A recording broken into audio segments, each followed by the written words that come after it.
Ce vendredi 17 février, les avocats des deux hommes qui étaient dans la voiture de Pierre Palmade lors du terrible accident le 10 février ont rendu publique la décision du juge d'instruction concernant leur client.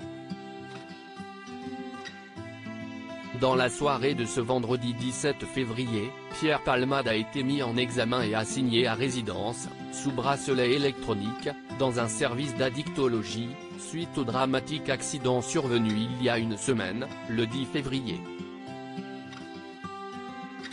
Le sort des deux hommes qui étaient dans sa voiture et qui avaient été activement recherchés pendant plusieurs jours après avoir quitté les lieux du drame est également connu.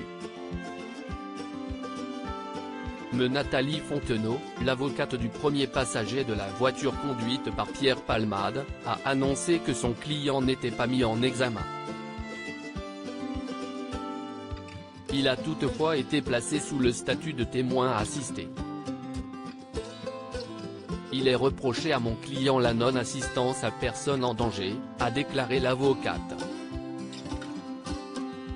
La juge d'instruction en a décidé autrement puisqu'elle a estimé qu'il n'y avait pas les éléments nécessaires pour le mettre en examen. L'avocate a également ajouté, « On n'a pas tous les éléments légaux pour qualifier la participation de mon client dans les faits qui lui sont reprochés. » Le premier passager dormait au moment des faits, selon son avocate. Le témoin assisté, qui est un homme de 33 ans de nationalité marocaine en situation irrégulière, a été interpellé ce mercredi 15 février à Clichy-la-Garenne, Hauts-de-Seine, aux alentours de 6h30. La veille de l'accident de Pierre Palmade, il s'était rendu dans une pharmacie pour acheter des seringues. Sa garde à vue a été levée ce vendredi 17 février. Selon son avocate, le jeune homme aurait des souvenirs très vagues de l'accident.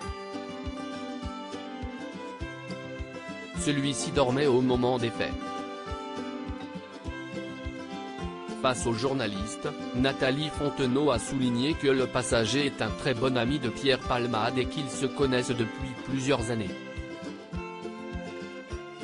Le second passager n'est finalement pas mis en examen en ce qui concerne le second passager, un homme de 34 ans connu pour des affaires de trafic de stupéfiants. Son conseil a indiqué qu'il avait lui aussi été placé sous le statut de témoin assisté. Selon l'avocat, son client a aidé les personnes blessées dans la mesure de ses moyens avant de quitter les lieux de l'accident. Les deux hommes avaient été placés en garde à vue mercredi 15 février comme Pierre Palmade. À lire aussi accident de Pierre Palmade, l'humoriste mis en examen est placé sous contrôle judiciaire avec bracelet électronique.